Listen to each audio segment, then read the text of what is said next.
Welcome, everyone. Welcome to the November virtual user group. Today, we're going to be talking all about WebFOCUS Designer Themes with Mr. Stephen Brayford on the line with us today. For those of you who don't know me, I'm Shay Bagwell, your Customer Marketing Manager here at IBI. Couple of housekeeping before we get started. Just as a reminder, the webinar is being recorded. So you will receive a copy of that recording tomorrow. It is also it will be posted out on our website as well as our YouTube channel. So you can access it there also to view the recording. If you have any questions for Steve throughout his presentation, please feel free to submit those via the Q&A at the bottom of your screen. And then once he's done or up to him finds a stopping point, we can address some of those questions. So don't forget to submit them and we will make sure that we do get everyone's questions answered. With that, I do have a couple of things to talk to you guys about. As always, some customer resources that are available to you guys. So let me just quickly go through those really quickly. So as I mentioned, November virtual user group, we're talking about designer themes today. The new IBI.com. So if you guys have not been out on our website, please do so. This is a great resource for you guys to find all of the blog information, all of our events. The resource library is out there as well. It's where you can find all of the recordings on demand. So if you've missed one, if you'd like to go back, you can view those. You also can access the IBI support, our document site, e-delivery, the community, and the new IBI education platform. So if you haven't been perusing the IBI website, highly suggest you take a look out there. As I mentioned, you can access support out there. So if you're looking to put in a ticket for some help, you can do so via support.ibi.com. And within that portal, you can also find some useful links, the documentation site, product downloads, how-to content, new product notifications will be posted out there. And then, of course, that assistance from your technical support representative. So if you are having any issues or you do need some help, be sure to submit a ticket to the support team. The IBI webinars, so our virtual user groups, our Focus Fridays, and any other webinars that we may be hosting, you can find out on the website as well under the customer resource section. Be sure to register for those. We have one more month before the year is over, so we hope that you can join us. Obviously today we have the Focus Friday, next Friday, and then we'll have our 2 events in December, and that'll wrap us up for 2025. If you've missed a recording or there's a topic that you would like to refresh on, you can also access those in the on-demand section. Summit 2026. I know a lot of you guys have reached out and asked a little bit about Summit 2026. We will be making an announcement soon. I'm hoping to have that announcement made before the end of the year so that all of you guys can begin prepping and approvals and all of that fun stuff. So I'm hoping to have that announcement coming very soon to you guys. Thank you for everyone who participated in our Golden Summit that we hosted last month in New York. It was a great success and it was great to see everybody that was there. So thank you all for everyone who did join. The IBI community, great resource for you guys out there. If you have not joined the community, again, just a reminder, it's free to join. It's another resource for you. So why not be in it? Get connected with our experts, the IBI experts, learn from your peers. A lot of great videos out there, how-to content. So it's another resource at your fingertips. If you need any help getting signed up or logged into the community, feel free to shoot us a note. We're happy to help you out. If there's something that you're not seeing, if your access is not showing something, please also let us know. We're happy to sort that out for you as well.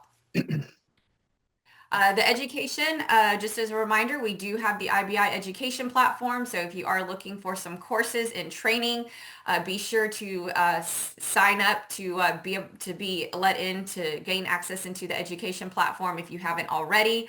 And if you are already in the platform, be sure to be checking in periodically every quarter as we will be posting and adding new courses.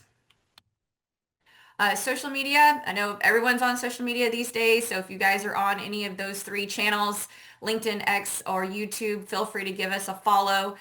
We like to post out there, keep you guys in the know of all things coming up IBI. So again, just another resource. And as I mentioned earlier, on YouTube, we will also be posting a lot of the videos. So that's another place that you can find previous recordings. Um, our monthly customer newsletter invites, if you guys are not receiving any of the user group invites, the Focus Fridays, or the monthly newsletter, please let us know. We want to make sure that you are receiving those so that you are staying in the know of all things IBI, all of our events. Like I mentioned, there is a monthly newsletter that goes out. You should get 2 of the user group invites and 2 of the Focus Fridays. So if you're not seeing any of those, please let us know. Hannah Knox is out on maternity leave. She has had her little girl. So we are super excited for Hannah and her family. So while she is out, I'm going to quickly just highlight her programs for her. So the WebFOCUS Upgrade Program. If you guys are looking to move to 9.3, we have a program that ensures that this is as seamless as possible transition for you. We have, it's basically hand holding to help you guys go through it. If you are interested in making that upgrade and you want to know more about the program and how it works, there is a link for you to fill out a form. And while Hannah's out, we have another team member who is managing this program. They will reach out to you, discuss all of the how-tos, what to do's, next steps. But again, this is a really great program to help you guys make that upgrade as smooth as possible. And then the AI boot camp is another great opportunity we have open right now as well, for you to really start taking advantage of the DSML and AI capabilities. I know AI is a huge topic right now in the world. So I know it's a lot of interest to a lot of customers. So this is another great program that we have available, and you get to learn from the real world examples. Again, as I mentioned, the DSML installation quick start guide. And then you are able to see immediate impacts. So start applying AI to your business challenges and seeing those results faster. So if you're interested to know more of what the bootcamp entails, again, fill out the form and we'll have our team reach out to you and get you started. And then as always, if you guys need any help with anything, can't find anything, have issues, always feel free to reach out to us. I'm here. So just shoot me a note and happy to get you whatever assistance that you may need. So with that, I'm going to turn it over to Steve, and we're going to dive into what you guys came to see today on some designer themes. Thanks, Shay. I appreciate it. Good morning, everybody. And just to clarify, Shay, you can hear me okay? We can hear you. We Yes. were, Shay and I were having some issues with our sound earlier, so just want to make sure that's good. Okay, we're going to start off with a little PowerPoint. Of course, it wouldn't be a web focus demonstration if I didn't put some PowerPoint together, right? So, and just to clarify, you can see my screen, Shay, no problem. That is correct. Yes. Excellent. All right, off to a good start. All right, well, good morning, everybody. We're going to talk a little bit about theming today, talk a little bit about style in WebFOCUS, and I'm sure there's a lot of customers here who have come from very early releases of the product. I know some of you may have been around for the version 7, even earlier, 4.3x version. So the concept of styling is something that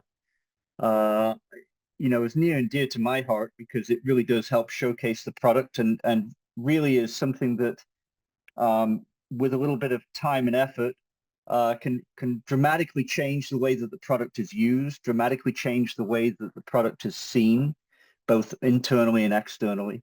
And I think, WebFOCUS, our product group has done a wonderful job in moving the product forward and making sure that the user interface is very clean and well designed, well thought out, and packs a lot of capabilities in the product to be able to help you style the applications that you build, help you theme the applications so that users can make the most out of the product without having to necessarily even worry about styling. It's just something that can be inherited in the product. So, okay. The first thing, port of call is, of course, the confidentiality and disclaimer. Won't dwell on that too much, but have to include it with every presentation. Here's some of the things that we're going to chat about today. We're going to talk about effective dashboard design. What really makes good um, sense, principles when it comes to dashboard design. Of course, it's part art, part science, right? And so nothing is exact, but some of the things that we feel are of paramount importance when you're trying to build a dashboard, build a portal, build an application that you can deploy to thousands of people. Color strategy and how to elevate the themes that you have in the product. And WebFOCUS does come with built-in themes that can be leveraged and expanded upon and built to suit your environment. So we're going to certainly touch on that. We're going to talk about what makes up a theme, the theme architecture, and how you go about creating a custom theme and how you go about promoting that theme within your applications. Styling content for things like charts and reports. Where is that stored? How is it stored? What can you do to modify that? And then we're going to talk a little bit about the advanced layout. So outside of reports and charts, the environment in which your applications sit in. So things like HTML pages, the containers, the buttons, the filter grids, all of those things. We have full control over those. And you have the ability to be able to kind of modify that to suit your the experience that you are looking for your customers to have. And then ultimately code customization. Of course, WebFOCUS does follow a standards-based approach to theme design and theme control. And so that involves cascading style sheets in JavaScript.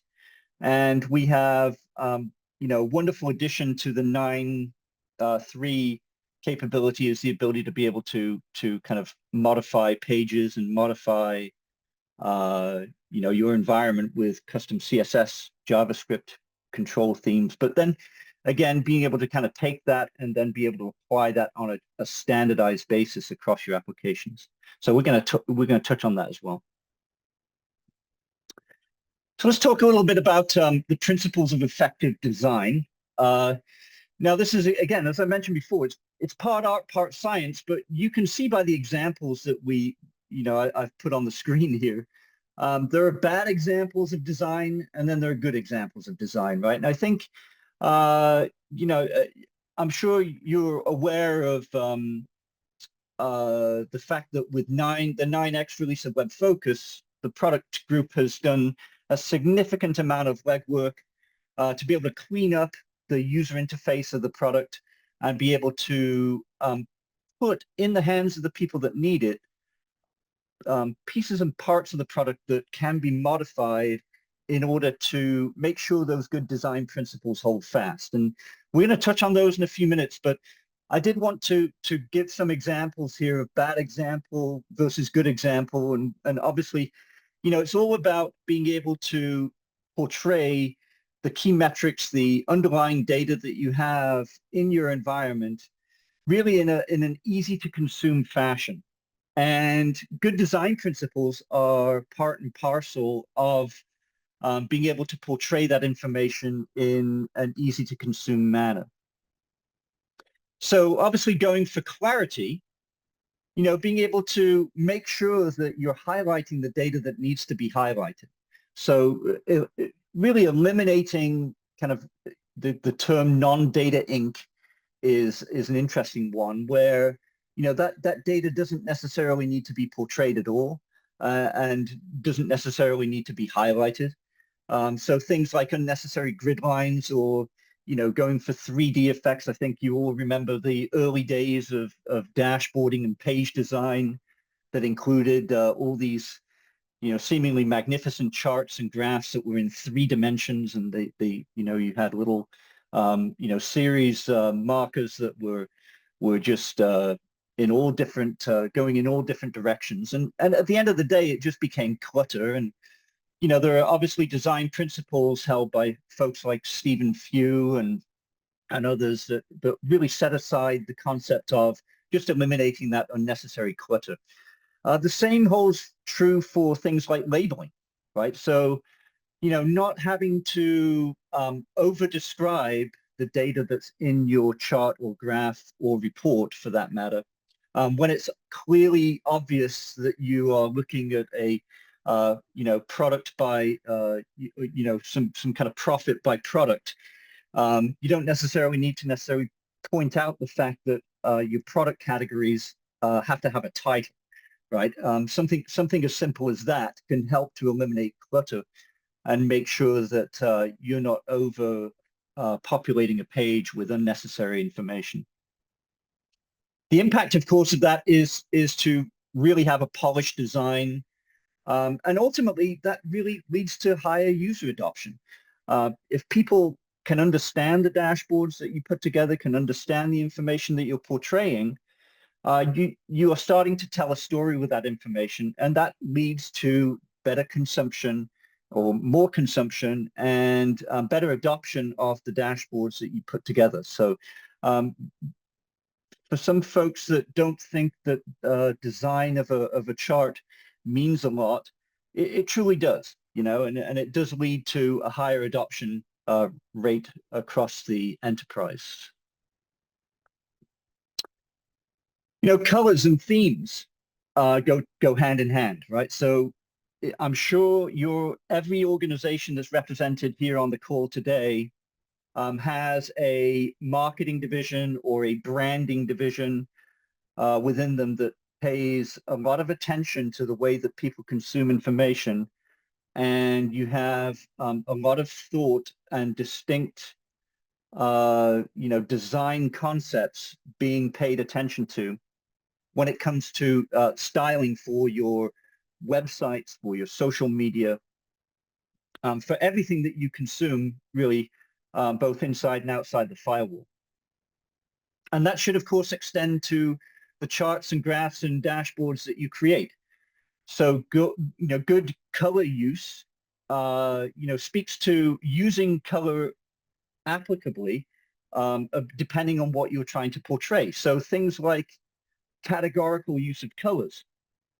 There is a distinct use case for identifying categoric palettes. So, if you've got different product categories, it may or may not make sense to have different colors to represent each of those series on a graph. But there is a distinct use case for that, right? So, if you've got unrelated groups, it may be important to identify what those unrelated groups mean and you showcase them with different colors. Also things like sequential palettes. So, being able to show magnitude or density. Example is showing a numeric value by a dimension. If I need to stress the importance that green is good or a higher number is a positive showcase, then there are colors that may represent, that may very well represent that in a meaningful manner. Showing the magnitude or the density with a sequential palette might be the way to go. Likewise, if showcasing the difference, if you've got, this especially works with numbers that can be both positive and negative in value, such as profit or loss, then, having some kind of diverging color may well be applicable in that example. The whole goal, however, though, is to really avoid, as long as those colors are used to portray a story with the data, then it's okay to use them. If they are being used in a manner that is not relatable to the story that you're trying to tell, then it's best to leave color away because it draws the eyes to the unnecessary information that is being delivered in the application. Likewise, we can kind of extend the use of color into the themes that we choose, so or create. So, as I mentioned before, your organizations have, I'm sure, gone through a lot of time, effort, and consequently money in order to match their corporate identity with the themes that they want to hold near and dear on things like their website and corporate stationery, social media, etc.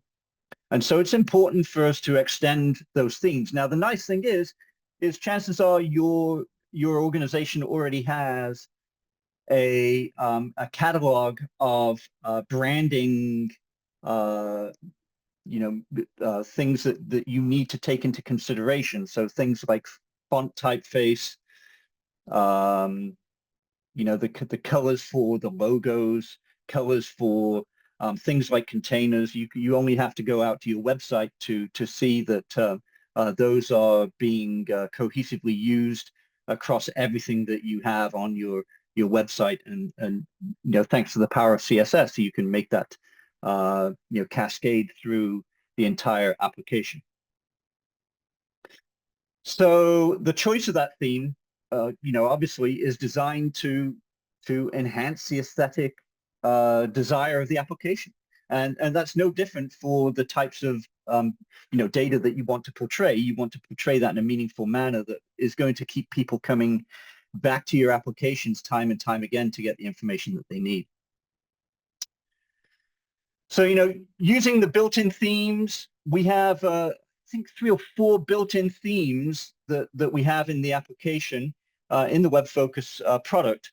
And, a lot of people don't know that those themes can be, they can be taken, they can be extended, and they can be used, to help portray that data in a very meaningful manner. And we're going to go into how to do that in a couple minutes. But it's important to understand that themes can cascade all the way through the application. So from the portals that you create, the dashboard pages, ultimately through to the individual pieces of content that you build. In addition to that, WebFOCUS has branding capability to be able to change the actual user interface itself, and be able to apply a corporate feel for that, for the way that the actual product is branded itself. So I know we have a lot of customers that actually repurpose the WebFOCUS application and extend that out to customers, and have branding. And branding is a big part of that. So we call it white labeling in the product, and we also allow you to do that. All right, so brand consistency. How do we go about creating these custom themes? So there's really 2 things that you really need to know about the themes that's important is what they are and where they are. So theming files consist of really 2 files. There is the theme.sty file, which is really for the reports and the charts that you create in the product. It's really think of it like a holdover, essentially, of the WebFOCUS styling capability that you can extend in the product. If you style an individual piece of content, you're actually creating WebFOCUS style sheet syntax. That style sheet syntax can be gathered together and stored in the theme.sty file that can then be applied to your reports, charts, and etc. that you create in the product. Outside of the reports and charts that you create are other elements that appear on a page, such as things like the containers, the buttons, the drop-down boxes, the filters, the filter panels that the filters sit in, the sections where you can actually split a page into sections, and those sections can be collapsible. They could have images behind them. They can have, their own theming. And so all of that is actually stored. Oh, also portals as well. The menus, the look and feel, the logo of the banner can be also modified. All of that information is stored in the theme.css file, and we're going to get into that in a minute. I'm going to show you some examples. I'm going to show you how I personally like to modify my theme.css file. I have one fully built out. You can take the existing theme. There is one of the themes in the WebFOCUS Designer that is really primed and ready for for you to actually take and build out as you see fit. I'm going to show you some of the relationships among some of the things that are in the designer tool itself and the way that they're exposed in the CSS file to kind of help you navigate the CSS file and help you be able to easily modify those things on the fly so that you can propagate the theme the way that you want it. Just an advanced tip, I found this to be really good. Every time I've built a theme, I've always had at least one one of the styling areas in my CSS file, I've set to transparent so that, when you apply a chart over, say, for instance, inside of a container, you can make it transparent and it will absorb, inherit the background that it's sitting on. And it makes for a nice effect, really can jazz up the way that the information looks. And I'm going to show you some examples of that as we go on here in the demonstration. But I just wanted to point out that advanced tip is to make reports and charts and report backgrounds, make them transparent.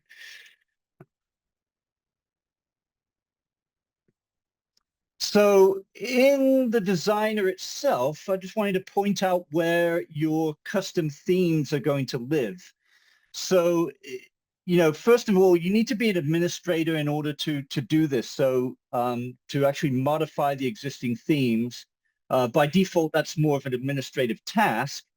And so you will find now I'm showcasing 9.3.5 here, which is pretty much our latest version. 9.3.6 is coming out shortly, I believe. But here, what you see is the workspaces. These workspaces would be where you do your daily activity. These are essentially folders where you create your content. Underneath of that, and I've minimized the workspaces area here, I've expanded global resources.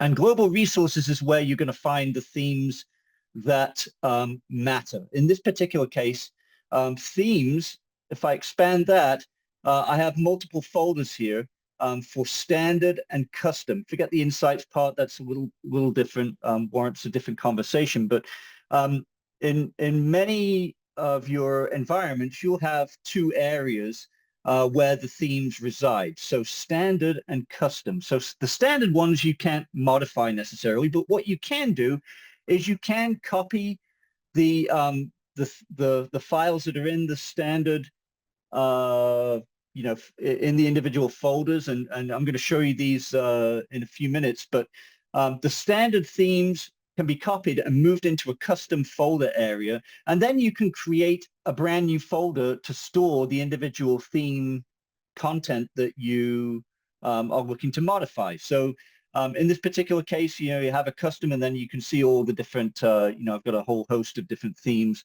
and I just make modifications for, in my case, I do a lot of demonstrations for different customers. So it makes sense to have custom themes that apply to the individual customer's layout. So over and above creating the themes, though, just wanted to showcase some of the other things that you can do to actually modify your existing content if you so choose. For instance, being able to set things like background colors for charts. This is where you can make them, the body of a report, body of a chart, and the frame of the chart to be transparent. Here you can, transparent is going to be one of the essentially colors. Of course, it's the absence of a color really is making it transparent, but that is a choice that you can have to allow the content to sit on top of an underlying background. So, just want to point that out, and you'll find that in the format section of Designer. We're going to kind of go over some of these things in a few minutes in the demonstration, but I just want to point out where these things are so that you have them. Also for things like, legends, right? There's a lot of expansive menus within the Designer product that gives you full granular control over a lot of the features and functionality to make it, to style it the way that you want, right? So, you can customize the colors, you can customize marker shapes, precise data label content and things like that. You can make these modifications quite easily in the content that you have. And then you can take that and you can then modify a theme.sty file to put the changes in there. And I'm going to kind of show you how you do that in a few minutes. Another good thing to bear in mind is the fact that we can do a lot of conditional styling on data in both reports and charts, right? So again, I'm going to showcase the power of that in a few minutes, but it's important to understand that we've had this product capability for a long, long time now, but really we've now baked into the user interface in 9.3.5 or 9.3x the ability to apply conditional styling and use that heavily, if you so choose, to identify key anomalies in the report. It's very easy to set up rules that govern that. And I'm going to kind of show you how you would do that in a second. And really kind of a design principle that I like to use when it comes to charts and publishing charts on dashboard pages. From an advanced layout standpoint, again, you have the ability to be able to, WebFOCUS Designer is a full-fledged interface with, pretty much everything that you can imagine in the product is now baked into the WebFOCUS Designer UI. There's very little overlap or things that are not necessarily in Designer that are in the older legacy tools like App Studio and InfoAssist. There's a lot of capability there, especially with styling. Here, for instance, I've got a bunch of different container types. Very simple to add, a flexible layout in your page design.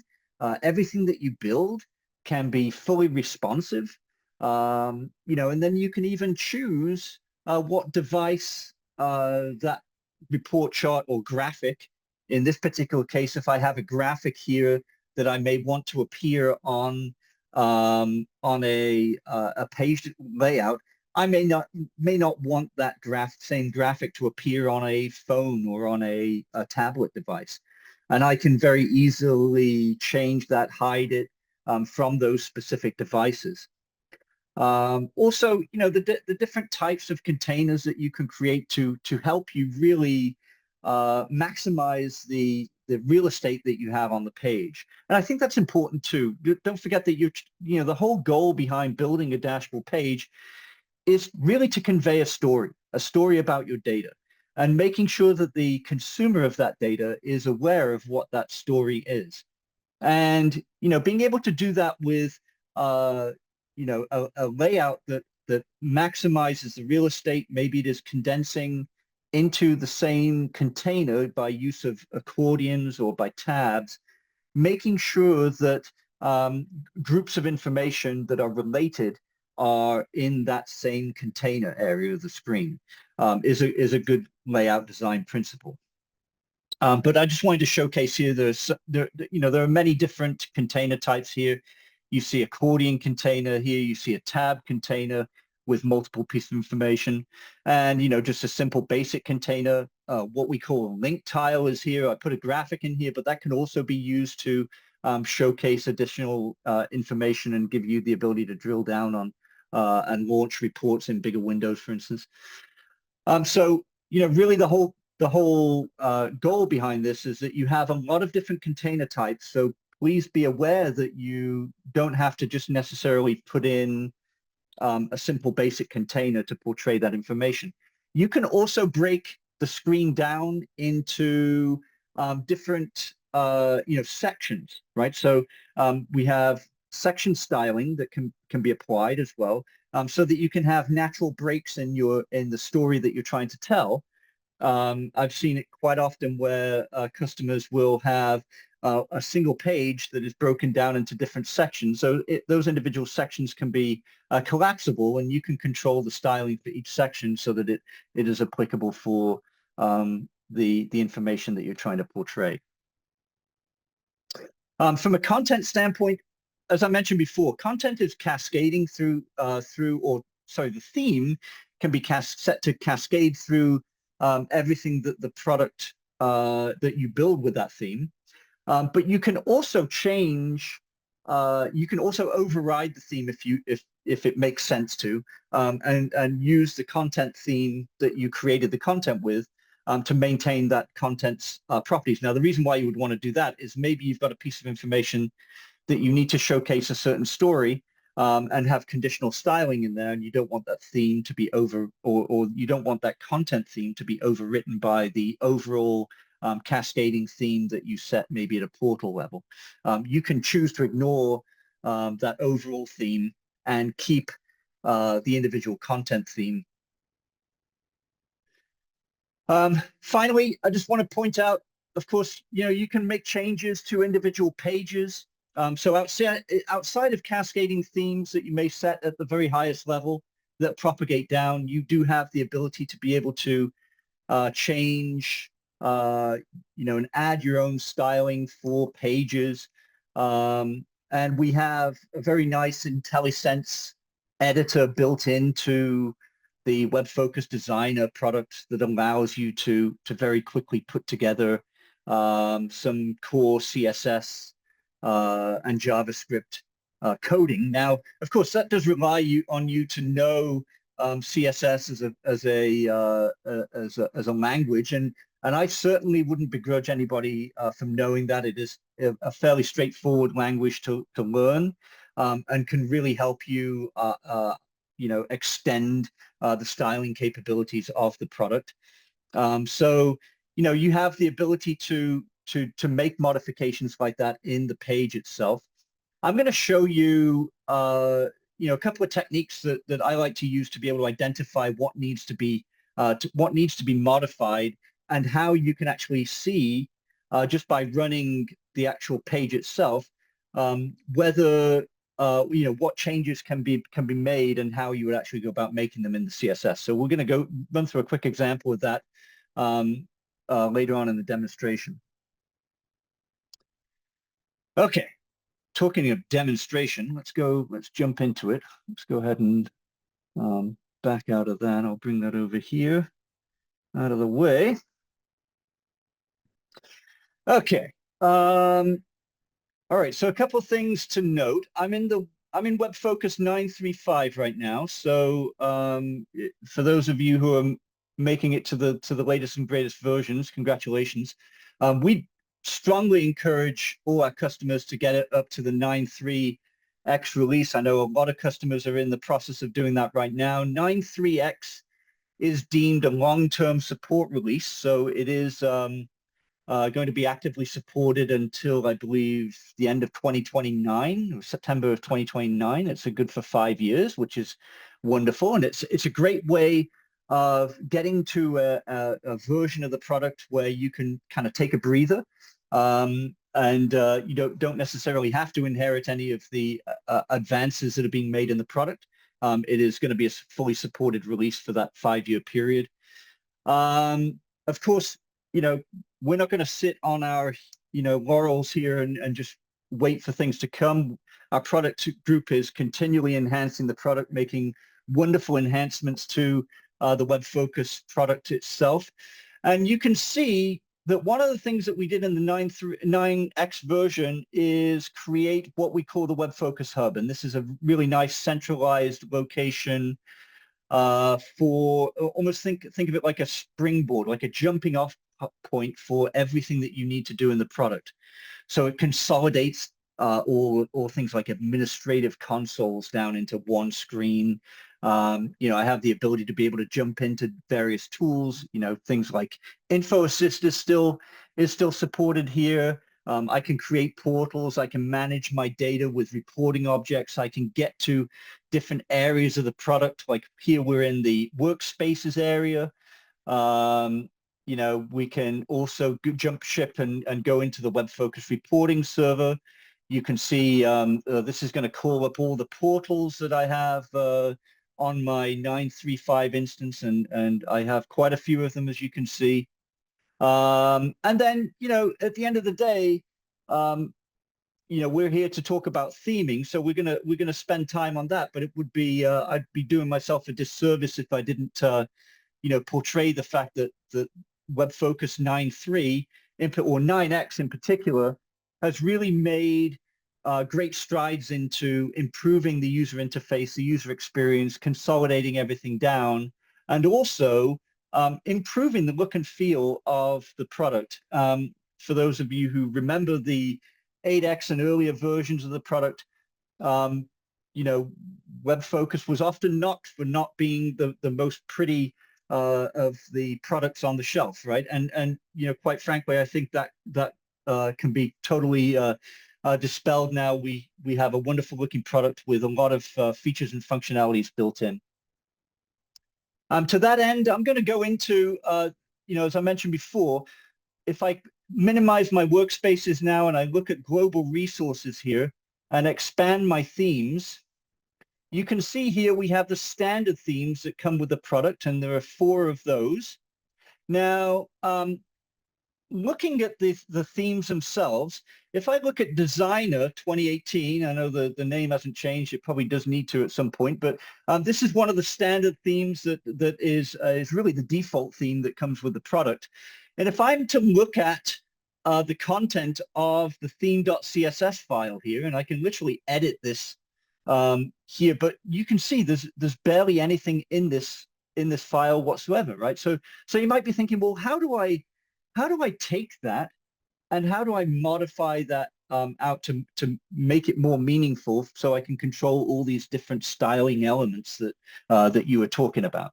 And you know, one of the things that I like is the fact that we do have a much more built out theme in the product that comes standard with the product. It's called the Midnight theme.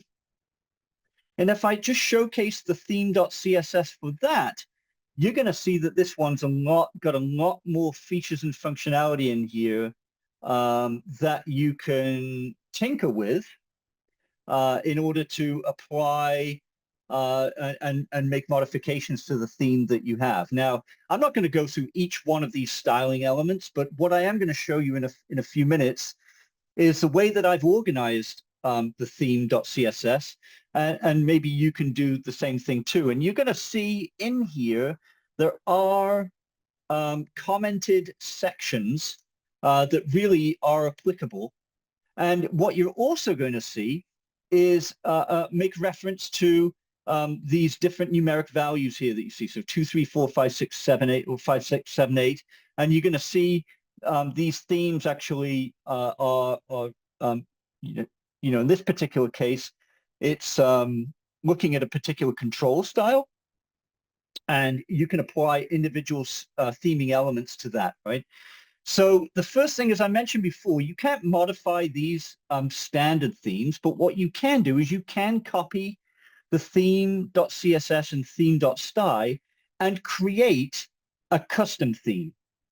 Okay, so I'm just going to jump into one that I like to always showcase, and I'm going to showcase this one because I'm going to pull up the portal for it as well, just so you can see some of the things that you can actually do in here. Now, I'm not saying that I've applied all of my styling principles to this particular theme. In fact, looking back on this theme now, there are some things that I would like to go and change, but what I have done is pretty much leveraged any and all of the different types of containers that you see in this application. You know, so here, this is a manufacturing demonstration that I put together a long time ago. Actually, this is a holdover from the 8206 or 8207 days, so it's quite old, but it has traversed over to the 9X world quite nicely. And here you can see an example of a graph. All these graphs that you see on here, for instance, are designed with that transparent background in mind. So they basically just can sit on top of an existing graphic that you have. And what I have here is a graphic that I've placed on as a section background. And so these graphs can go and sit just nicely on top of that.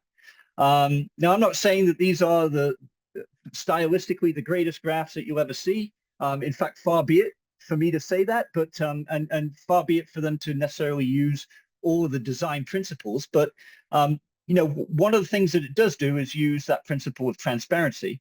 I also have used sections to break down information. So here I'm breaking down and grouping together metrics on a page that showcase, again, in this particular case now, quality scores. And, here you've got a calendar control that sits on top, and the calendar control or calendar widget here, or graph really, is a nice way of showcasing, in this particular case, it's showcasing quality information over time. And here I've got, based on my calendar control here, I've got the time that's listed here, and you can see that I've got a graduating scale for whether there's quality issues on our shop floor. So as you can see, being able to break down, you can cram a lot of meaningful information into one page, and be able to showcase that information quite vividly, and also keep a cohesive storyline for the consumer of the information, to allow them to be able to derive some meaningful insights out of this dashboard. So how do we put something like that together? What do we need to do to change that? Well, that manufacturing insight portal there consumed a theme. It consumed a theme called the manufacturing demo theme. And this manufacturing demo theme, it has some items here that I have. These are just graphics that I've included in that theme. And they don't need to be here. They could be in a completely different spot. They just happen to be here, so that's where I reference them. And now the manufacturing demo really consists of two files, a theme.css file and a theme.sty file. If we're to take a look at the theme.sty file, you can see that the theme.sty is broken really down into two sections: report styling, which in this particular case goes all the way down to, roughly row 131 here. And then everything after that is graph. How do we style graphs and charts for this? Now, there's a lot of information here. We can't go over everything about how to do that. We do have, good user documentation that is available on our website. And you can get kind of access to that very easily. I'll just show you very quickly. If you go to docs.tibco.com here, scroll down, you can go to IBI documentation right here. And our documentation site is broken down into, now, WebFOCUS Analytics. You're going to see in the client, you're going to see a number of different product guides, and you'll find that in the user guide, and there is where is it? Creating HTML5 charts with IBI WebFOCUS language. You're going to see in this particular PDF a lot of the syntax that you'll see here in the graph.js styling. It's pretty easy to wrap your head around, and fairly easy to modify as well. So one of the things that is the most often and frequently changed thing is the series colors.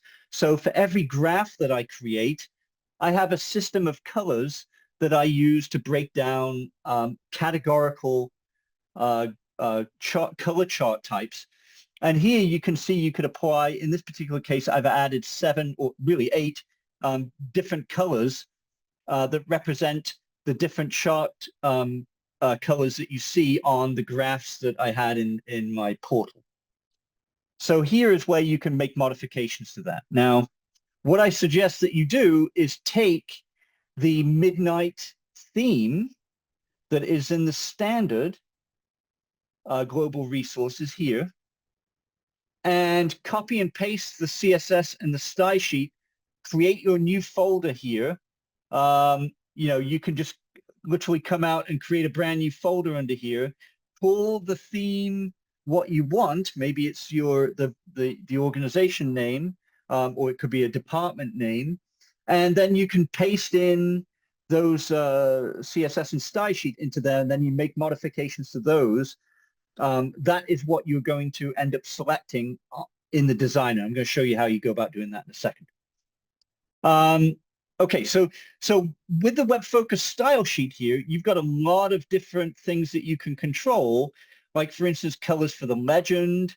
And this is all going to be, it's all going to propagate through that midnight style sheet contains all of these different styling entries. And what you can do here is you can make modifications to the colors, for the legend. You can make modifications for the font size and the style, the typeface, etc. So here is where you would make modifications for that. Everything is controllable here. So even things like the x-axis and the y-axis, you'll see, color schemes in there. I would advise that you go through and you experiment with the different colors in your organization, propagate those colors through to here, and literally it will take hex values for the color schemes for all these different attributes that are in the reports and charts that you will then build in Designer. Now, once you've made modifications here, the question is, well, how do I go about applying a theme?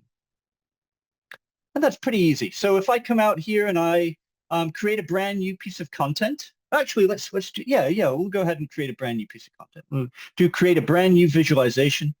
We'll go into Designer itself. The first thing that's going to ask me for is what data set I want to use.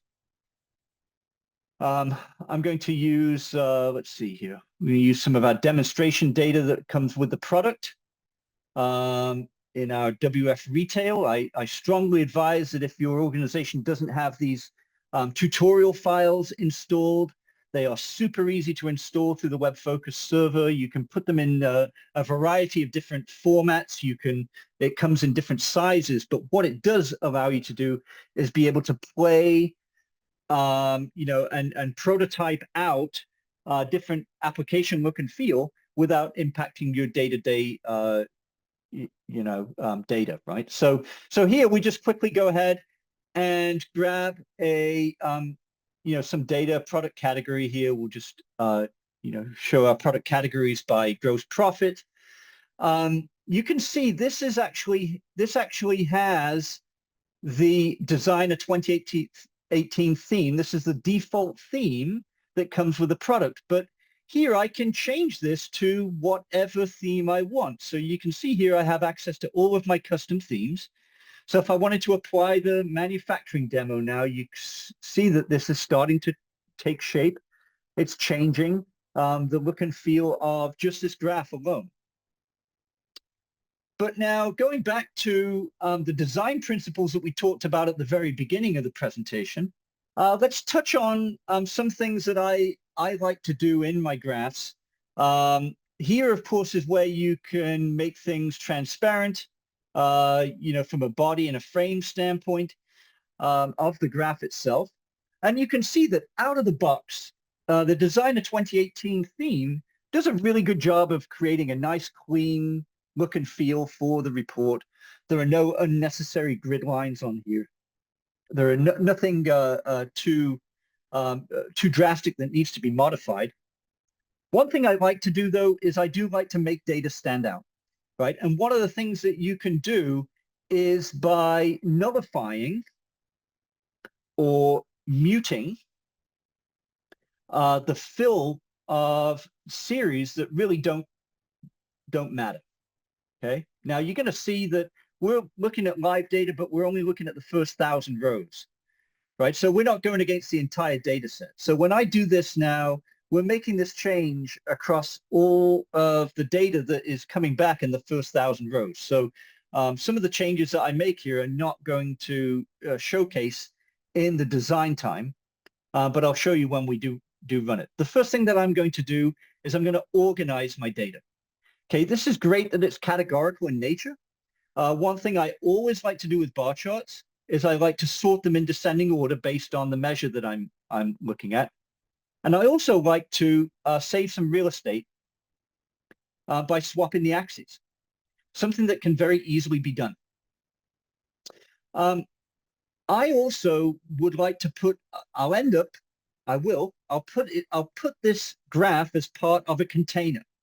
That container itself can contain the information that you're showcasing, right? So I don't need to necessarily know in here that I'm looking at the product category. right? From a title perspective, I can turn titles off for this. This saves real estate, just makes the graph look a lot cleaner. And you can do that just by right-clicking on the title, and you can just turn off the title right here. The next thing I want to do is I want to apply some conditional styling to this chart. I'm actually really trying to showcase that when profit is of a certain value, we need to make sure that everybody's eyes are drawn to it. So having everybody else's or the other information kind of muted in the background is a great way of doing that. So what I'm going to do is I'm going to right-click on gross profit here, and you're going to see that there's a lot of functionality in this menu. But one of the pieces of functionality that I'm interested in doing is applying conditional styling to it. So I can just literally click on conditional styling. It's going to give me the ability to add one or more conditions to this data. This first condition that I'm going to say is when gross profit is greater than a value. I can choose it, make it comparable to a field, or so that it's dynamic. Or I could say, in this particular case, I'll just hard code a value of 80 million. And then I want that to apply to my data in a certain way, and I want to make it orange, so it will stand out. Now, again, use of color here. The reason why I'm using orange is nothing more than I just wanted to stand out in this example. In your organization, you may well already have a standard for showcasing exceptions. What we can do, though, very quickly is run this report, and you can see immediately that my stereo systems, it does meet that criteria, and it will stand out from the rest of the data when we have this. Now, notice also that this is fully responsive, right? So as I drag it, it fits to the container quite nicely. So this is primed and ready for me to put on a dashboard just the way it is if I wanted to.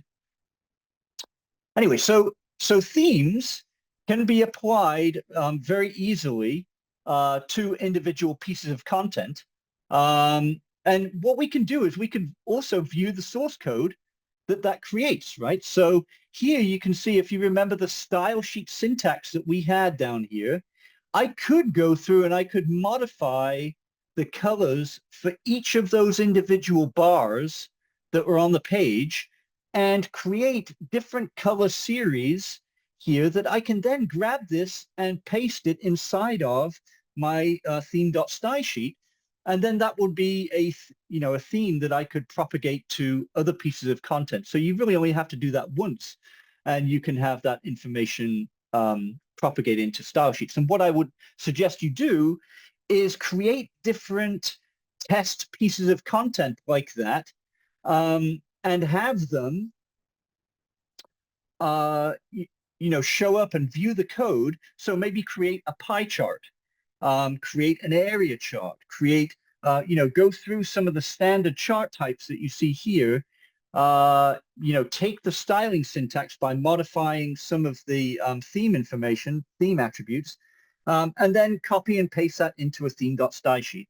Or alternatively, you could go through and take the midnight theme, copy that over to your new custom folder, and modify. You're going to pretty much find almost every piece of content that you create will have some kind of entry in there that you can modify to apply your organization's themes to it. But I did want to showcase how to apply conditional styling. And now, of course, that also transcends charts and graphs. If I were to turn this into a report in here, I could also do the same thing and apply conditional styling in here for a report as well. And you're going to see that I would have that, that condition is still relevant. And you can see, although I may need to zoom in, but you can see that my style sheet is now, or my style syntax, conditional styling is now applied to the stereo systems in a report as well. Okay. All right, let's move on. So let's take a little look at that manufacturing demo theme for 1 second. So I'm going to come out of the WebFOCUS Designer. We're not going to bother copying that. actually, let's take a step back. Let's take a look at themes and how they apply to pages. Okay, so we've looked at the theme.sty file now, which is going to impact charts and reports. Let's take a look at some of the modifications that can be made to the actual page itself that houses containers, houses filter grids, houses buttons and controls. Here is just a page that one of my coworkers put together. I am not going to confess that I built this from scratch, but it would be very easy to do so. Now you can see that this theme is using the IBI Summit 2024 theme here. Now this is a custom theme. It's albeit very similar to the Designer 2018 theme. It's still clear in its design principles, white backgrounds, kind of all of the standard filter controls here. Maybe some modifications to typeface, but very limited changes have been made to that. Let me just quickly switch to some of the other themes. Here's my manufacturing demo theme. Now notice what that did. That changed the page heading here, gave it a nice black background, gave the icons a little refresh here.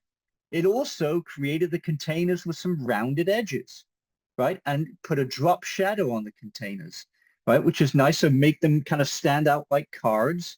Now, one of the things that you'll notice, however, is that when I highlight a container, we've got a choice of 8 different styles here.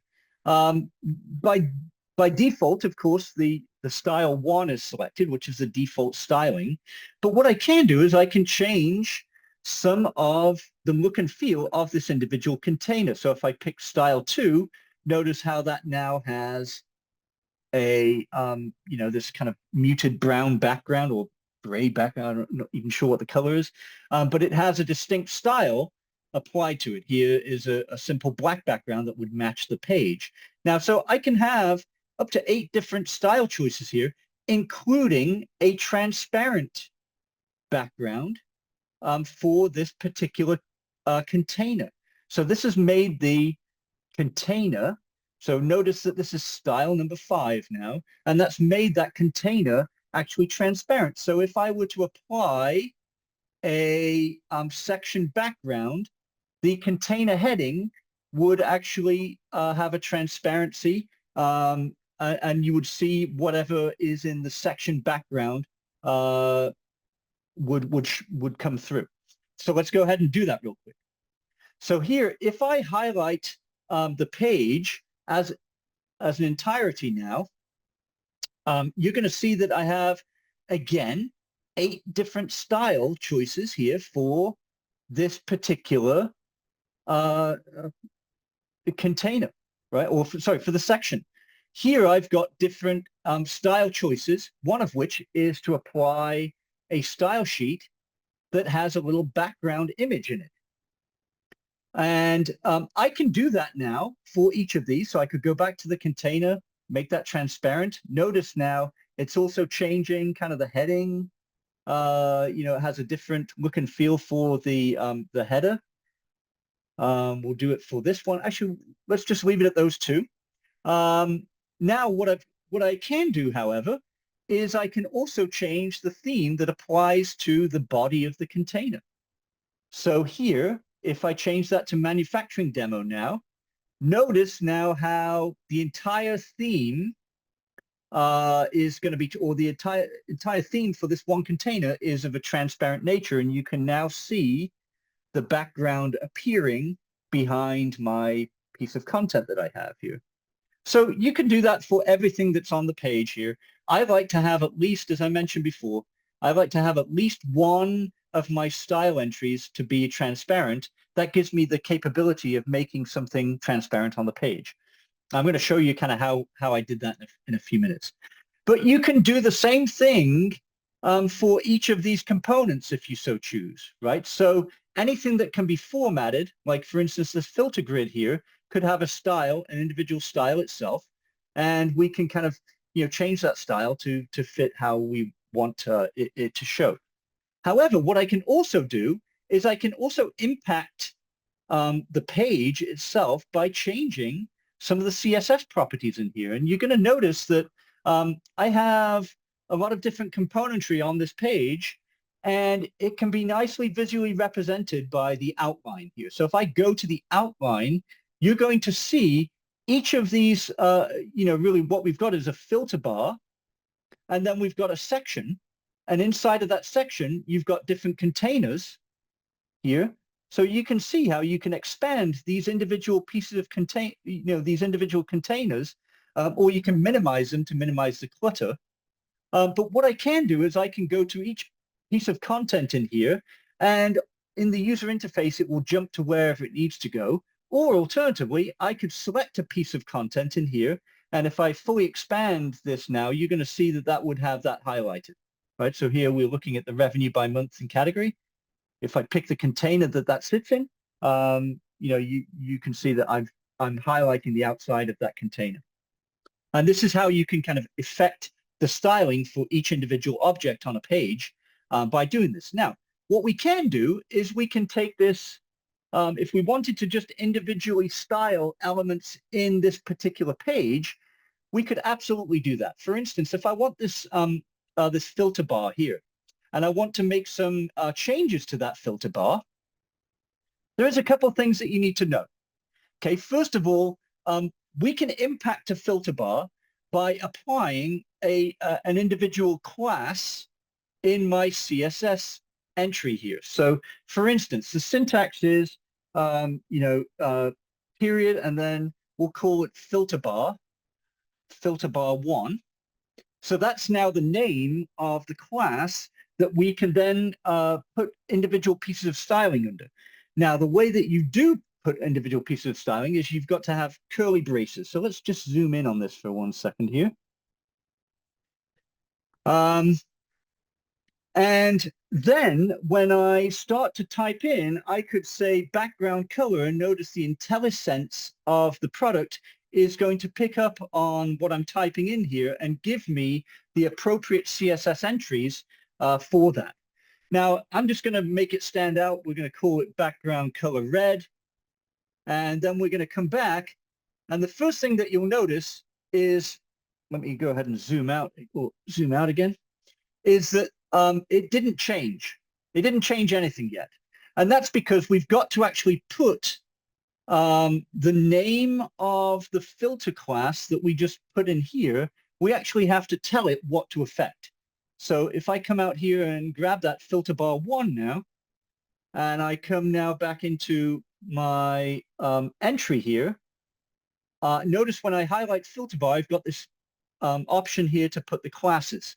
And so if we come in and paste that in now, filter bar, you're going to see that it still doesn't take effect. It only takes effect when you actually run it. So let's go ahead and run it.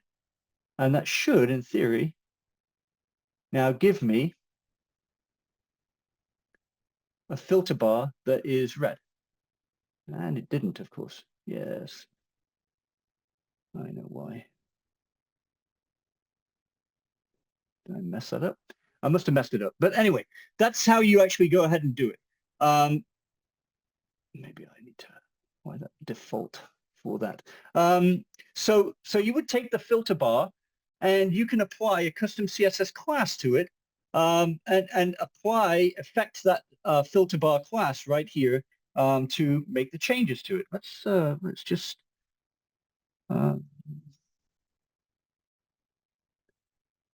just change that for 1 second here. Let's just go ahead and take this, got some custom code here. We're going to, now, each individual class itself, or each individual element, also has default classes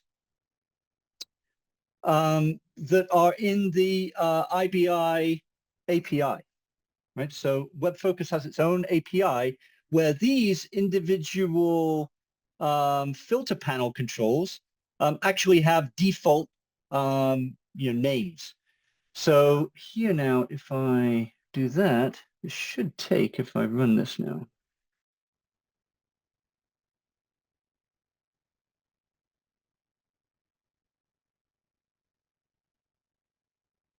Yes. So as you can see, the changes that we made to the CSS style sheet have now impacted the background color and the font type that's used in anywhere in the filter bar, right? So this is taking the default entry for the IBI naming conventions for the PD filter panel. This is the default naming convention, but you can apply your own names and override the defaults if you wanted to with your own styling there. I'm not quite sure why that didn't take, but anyway, so we'll move on.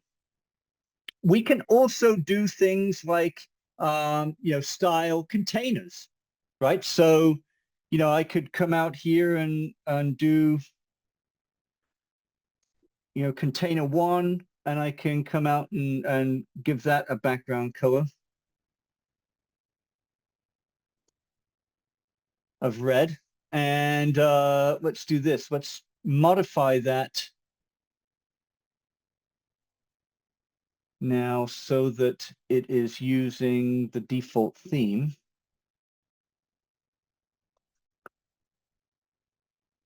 And I may very well have something that's impacting the overall theme here. So let's just change that back to the very default theme that you see here.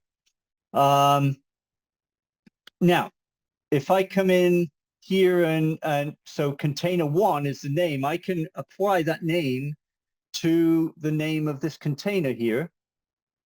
If I highlight the container and go into settings here, we can put that class in there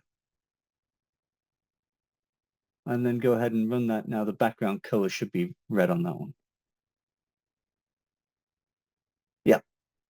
So as you can see, you can affect any of the elements that are on a page by having some styling syntax actually inherent to the page itself. Now, of course, if you're theming something, you want a standardized way of applying those modifications across everything that you want to affect, right? So I'm not suggesting that you do this necessarily at a page level. In fact, this might be something that you do just to impact an individual page, but at the end of the day, you may not want all your changes to be made this way because, again, like I said, it's only going to impact this particular page. It's not going to propagate to any of the content that you want. But notice that you do have fine granular control over the way that individual containers look and feel in the product, right? And that also speaks to all the other elements that you can control and affect on the page itself. So everything that is controllable here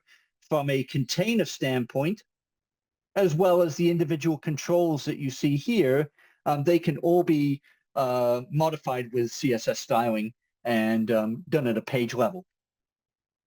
However, that's really not what we want to do in order to propagate a theme, as I mentioned before. So the best way to do that is to affect the theme at the highest level, which is as a global theme that you can control through the theme section here. So let's go ahead and take a look now very quickly at some of the modifications that I've made to that manufacturing theme to give it the look and feel that it has. So from a styling standpoint for reports and charts and graphs, really the only themes that choices or changes that I've made are from a graphing standpoint is to enhance the colors that you see here. So if I zoom in, these color series here represent the color theme for the browns or different variations of browns that you see in the graphs that I highlighted. That's really the major modification that I made to this particular theme. There might well be some font type themes or changes that I've made. From a CSS standpoint, however, I did make a lot of modifications to that. Now, the one thing that I've done is I've organized my theme based on the styles that you saw when you open the designer. So for instance, if I come out and I create a brand new piece of content again,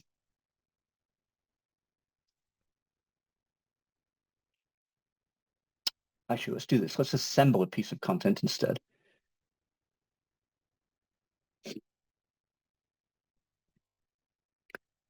And I'm literally going to take, the blank page. So, and then kind of drag different containers on here. So here I could put a basic container in here. We could also put a tab container. Note also that if you have multiple basic containers on a page, and you want to group those together, you can actually just highlight each container with a control, just right click on it and say combine, and then you could combine these containers into another container type. So if I wanted to put this into a carousel, notice now that I actually have a carousel and a tab container on the page that would now go from multiple pieces of content. You can see that's a carousel container, even though I don't have any content in it. But okay, so from here, though, we can impact the theme for this entire page, as I mentioned before, and I can change this, from designer to manufacturing demo, and it's going to impact the look and feel of those containers, as we saw before. But let's just think about what it's actually doing. I have got in here 8 different styles for the container type. And what I've done is I've laid out these container types and numbered them. And then all the styling for that particular container is now contained under container 1. So this is going to impact the default container type. Let's just zoom in a little bit here so you guys can see a little better. So for instance, container 1, the default styling now is, the styling entry for that is contained here. So you've got different attributes of a container that you can affect, like for instance, the title bar, the title button, the hover over action when you hover over the container button.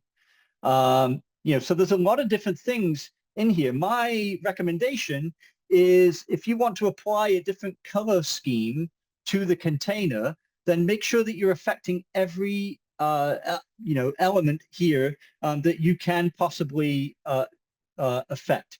Let's scroll down, however, because container 5 was very interesting because it makes everything transparent. So let me show you how I did that. So if we go down, this is all the styling for container 2. And you can see there's some transparency in there for container 2 as well. Here is now container 3. So each block of container code that is affected by each one of these styles is itemized out, and you can affect the styling for each one of those style blocks. So here is now container 5. So you can see I've got some transparency set in here to the background color. We're affecting, notice how my font size, I dramatically increased my font size on the container, right? I wanted that to stand out. And then you can affect, make modifications to each of these different elements. I also have, I have rounded borders in that, I think, so here's border radius 10 pixels. So you'll see that throughout here. So here for the high level container, I have border radius 10 pixels established for the entire container. That's how you kind of get the rounded edges around that. You can also do box shadows. That's a nice way of putting that drop shadow effect on the container itself. So here you can see the style color for that. And then each one of these are elements of the container, such as the container buttons and the ellipses that's here, etc. So there's a lot of things that you can affect within the individual container.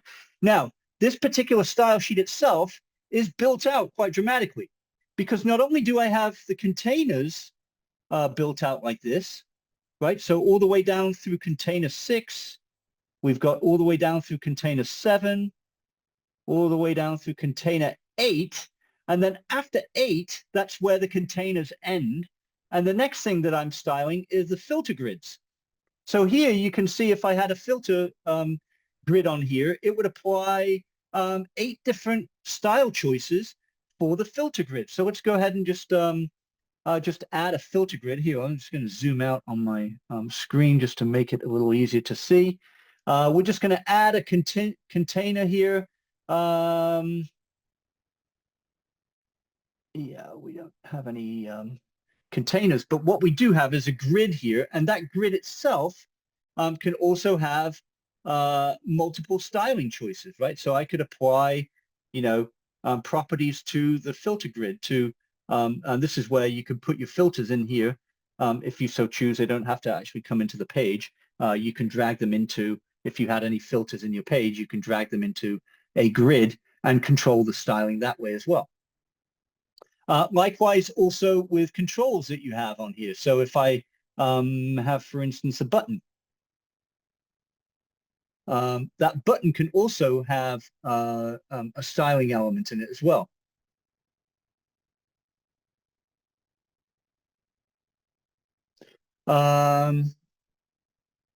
Yeah. Okay. What else did I want to showcase?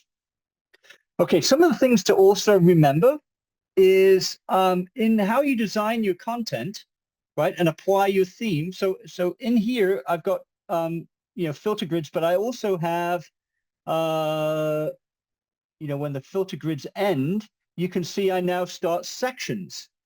Now, sections, of course, are essentially large containers where you can fit pieces of content in on the page. So here, for instance, I can affect a section value and apply different style sheets to that. Now you can see I have a graphic in this one, right? So style 2 for me is a graphic. So let's go ahead and take a look at how I apply that graphic in here. So here's section for style 2, and you can see that I have this background URL that is applying this JPEG, right? So now I put that JPEG in my custom themes folder. So that's where it's applied in here.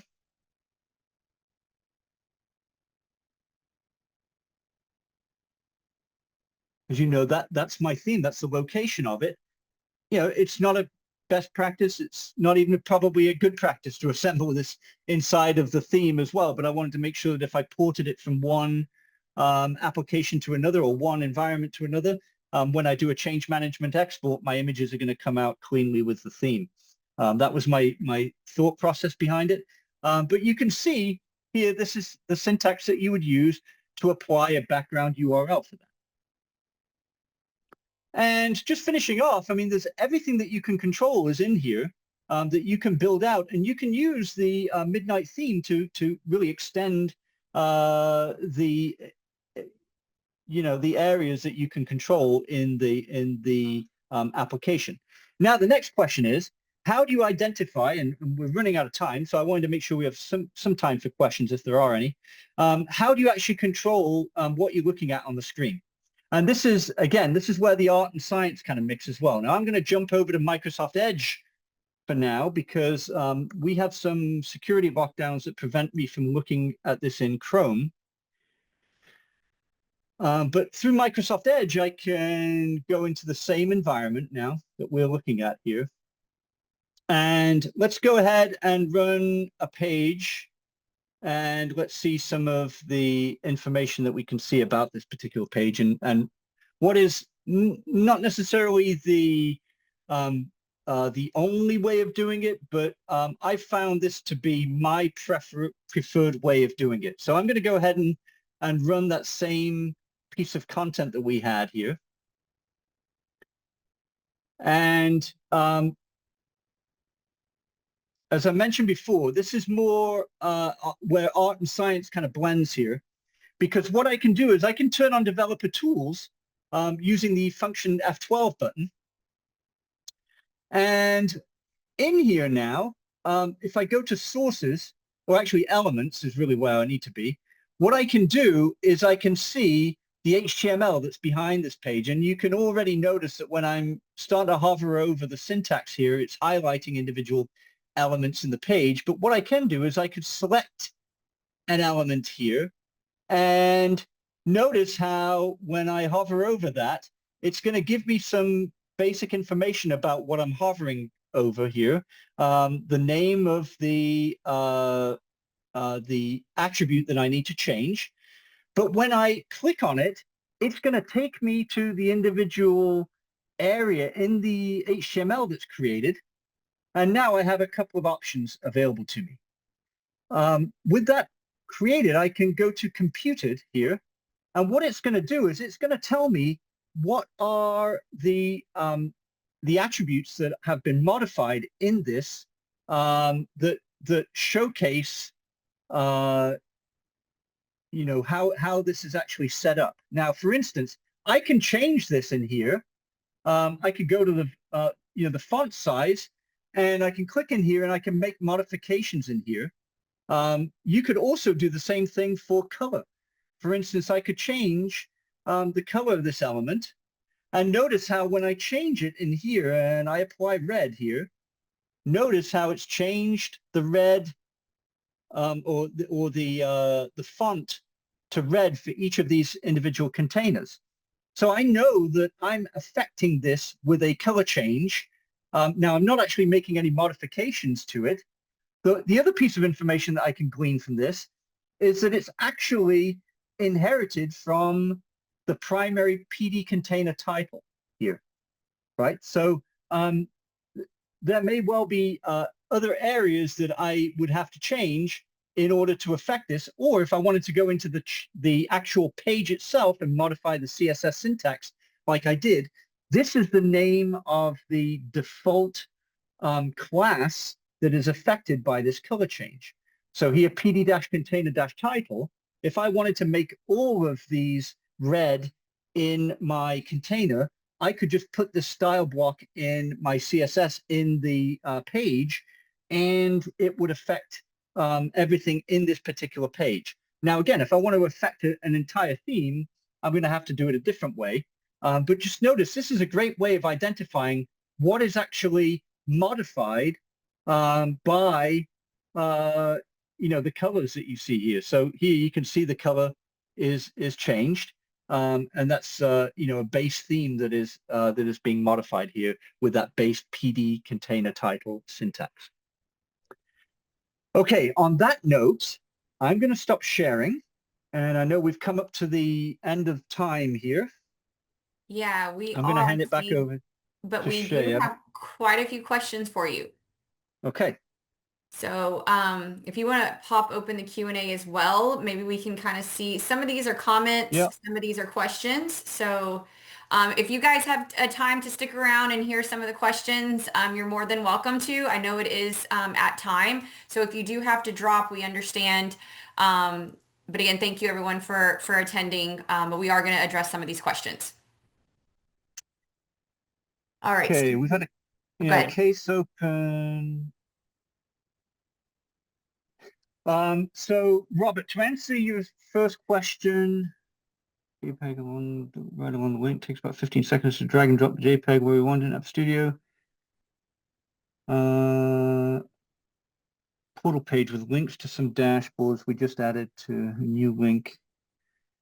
Let me take that offline. Adding a JPEG that you want to do it. The way that I do that typically, you can add a link as a link tile, and I don't know if that's what you need to do. That's certainly one way of doing it, is adding a link tile. I think you're talking about drilling into, yeah, so adding JPEGs to a portal page. Yeah, you can do that in a portal page. I can add graphics to portal pages. I did it in that manufacturing demo. You may have seen some graphics that were there. There were custom graphics that were part of link tiles. You can certainly do it that way. Will I be adding basic styling, bordering, font fill to the GUI so we are not writing CSS all the time? Yes, that is a project. I don't know the timeline on it. I'm going to have to defer to product group to answer that question, but that is on the roadmap, is having a GUI-based theme editor for that in the future, yes. Stephen, few would hate this transparency approach. Each to his own. That may be true.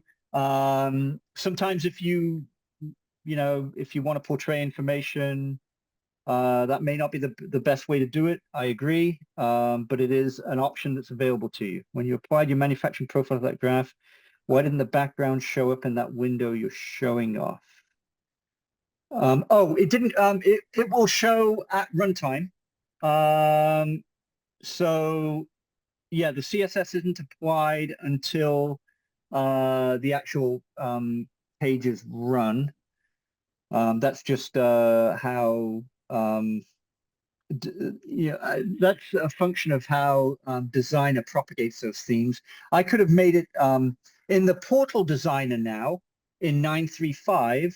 We actually have a live view of the Portal Designer. When you're adding pages to a portal, you have the option of showing the live view, and that does kind of do what you're looking for.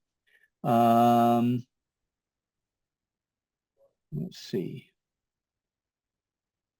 Changing properties via right-click doesn't work if your canvas data limit is set to test.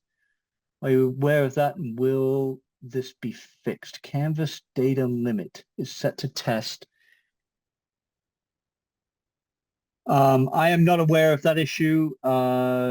If there's a case open for it, so be it. If there's not, then I would suggest opening one. Can having the value of a particular bar, oh, keep losing my spot here. Can having the value of a particular bar on a bar chart show on the bar be part of theming? Can you, having the value of a particular bar on a bar chart? Yes, you can turn on, yes, that can absolutely be applied. So having the data value appear on a bar, yes, you can turn that on.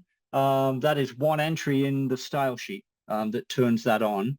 And I'd be more than happy to go into that if we had more time. We use interfont as corporate identity. Is the use of custom fonts still on the roadmap? You can have custom fonts inherit to a theme, and I can show that real quickly. I do actually have custom fonts in that manufacturing demo portal. If I look at a theme here in the CSS file, you can import, here's a Google font, Montserrat, that I've imported into the theme. This is a syntax to do that. If you want to take a screenshot of that, feel free. But this makes that font Montserrat available to you as a, available in the styling for the theme. If you want to install one on the server so that you can be used, we have a process to actually do that. If you have a particular font that you're looking to, make use of in a report, you can have that font. Where would I find the document? Okay, hold on, I'm missing some here. Hold on.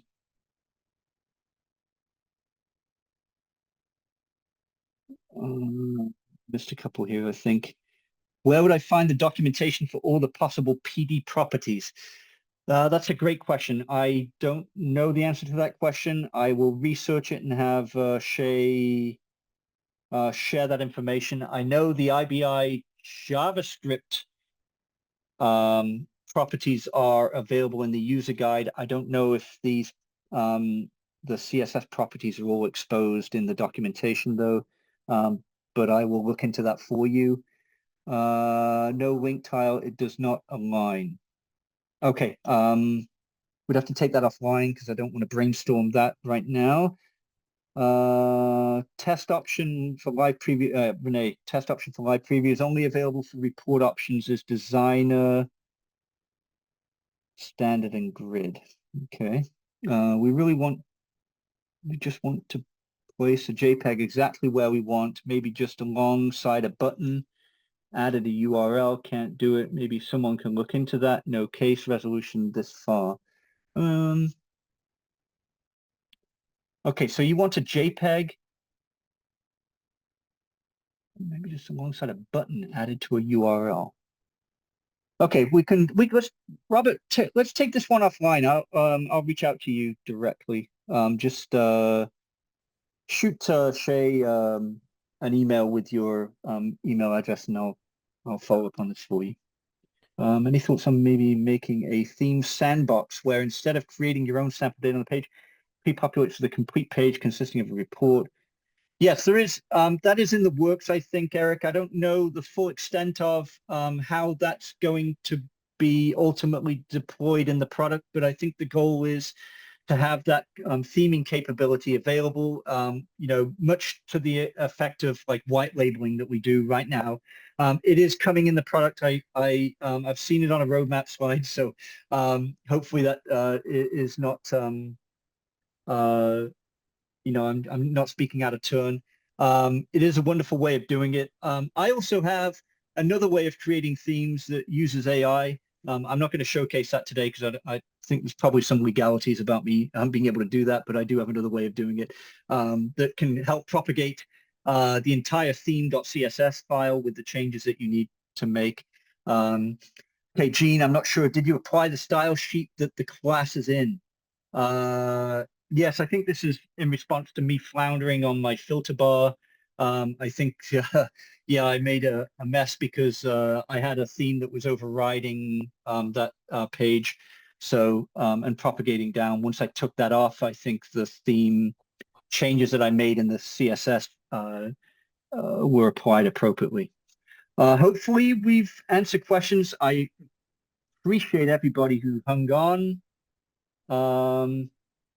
Shay, I'll turn it back Yeah. over to you. Awesome. Okay. Thanks, Steve. Again, thank you guys for those of you who stayed on for the questions. If you have any additional questions for Steve, please feel free to submit those through the evaluation form. As always, if you'll take just a minute of your time when we hang up and fill out the evaluation form, it's greatly appreciated. With that, I know I've kept you over, so have a great rest of your day. Have a great rest of your month.